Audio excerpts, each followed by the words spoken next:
Anteriormente, nós vimos sobre a patrística, e agora nós estamos vendo sobre um novo período da história medieval, que é o período de consolidação do pensamento cristão.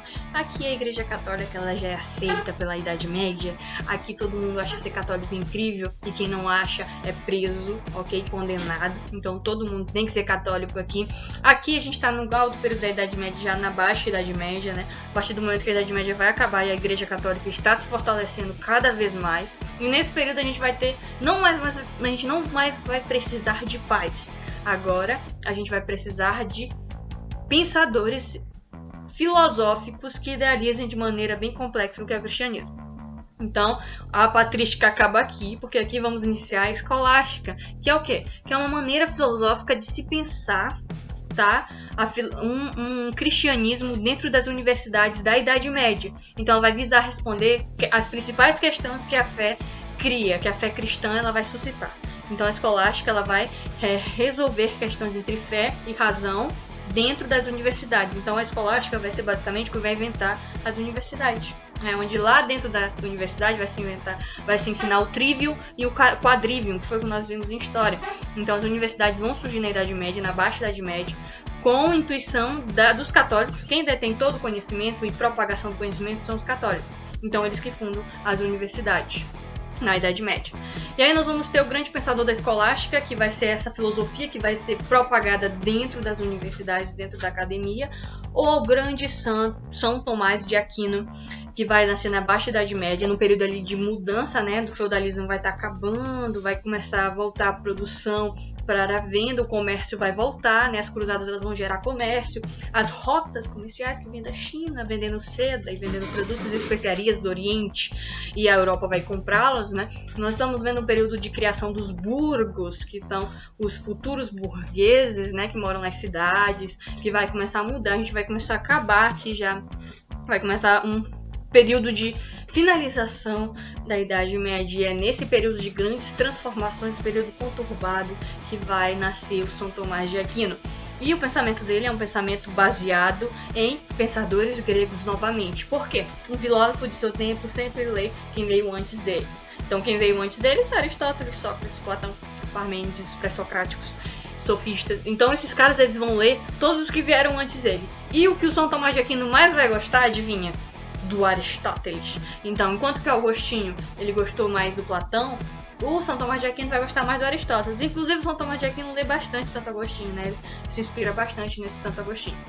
Então, São Tomás de Aquino, lembrando, é canonizado, é transformado em santo depois de morto, né? É meio que uma homenagem, um título póstumo, que é um póstumo que você ganha depois de morto pela Igreja Católica, que você se torna um santo por suas atitudes e milagres feitos em vida, ok? Então, São Tomás de Aquino é este filósofo, defensor da fé cristã, que vai criar uma teoria baseada no Aristóteles. É a teoria da causalidade medieval. Essa teoria é baseada, com certeza, no pensamento de Aristóteles. Ele vai cristianizar o Aristóteles, enquanto São Tomás de Aquino cristianiza o Platão, enquanto Santo Agostinho cristianiza o Platão, Santo Agostinho e Platão, São Tomás de Aquino e Aristóteles. Então, ele vai dizer o seguinte, que para que a gente alcance a fé, a gente tem que ser racional. Então, diferentemente de Santo Agostinho, que fala que a fé está acima da razão, o São Tomás de Aquino fala que a razão está acima da fé. A inteligência e o raciocínio filosófico estão acima da fé. Como esse professor, ele não acreditava tanto assim em Deus?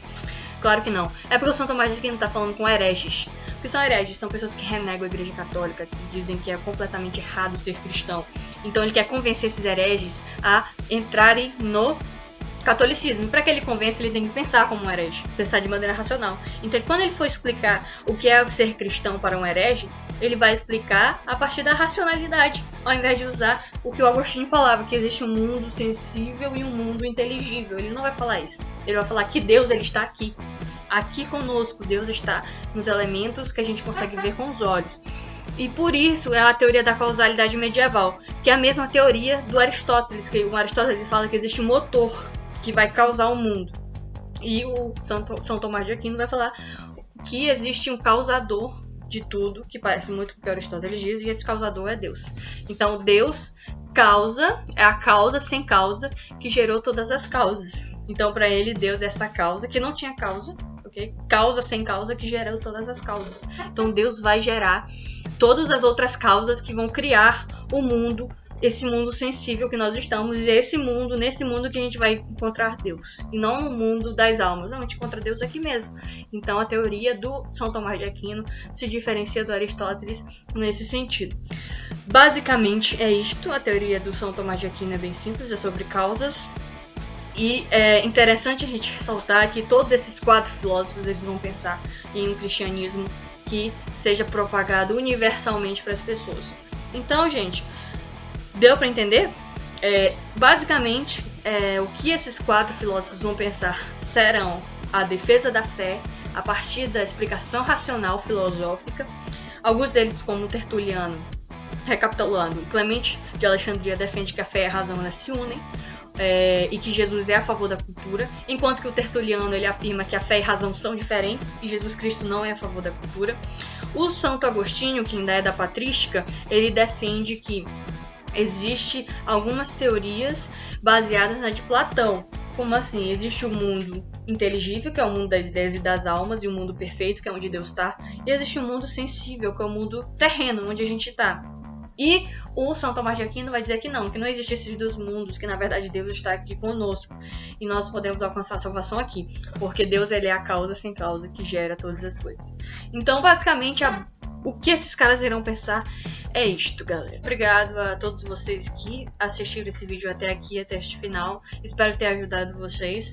Esses filósofos medievais são essenciais, mesmo você sendo cristão ou não sendo, mesmo você acreditando em Deus ou não acreditando, eles são essenciais para que a gente entenda a filosofia e principalmente o cristianismo, que é a maior religião do mundo. Por que o cristianismo é tão forte? É o que essa filosofia tenta entender junto com a história. Por isso que a gente estuda um pouco de Idade Média misturado com filosofia medieval, para que a gente compreenda completamente como esses caras pensavam nessa época e como esse pensamento ainda influencia os dias de hoje. Nós somos um país católico e evangélico, então nós acreditamos muito em Deus e tem uma população grande que acredita em Deus e em Jesus Cristo.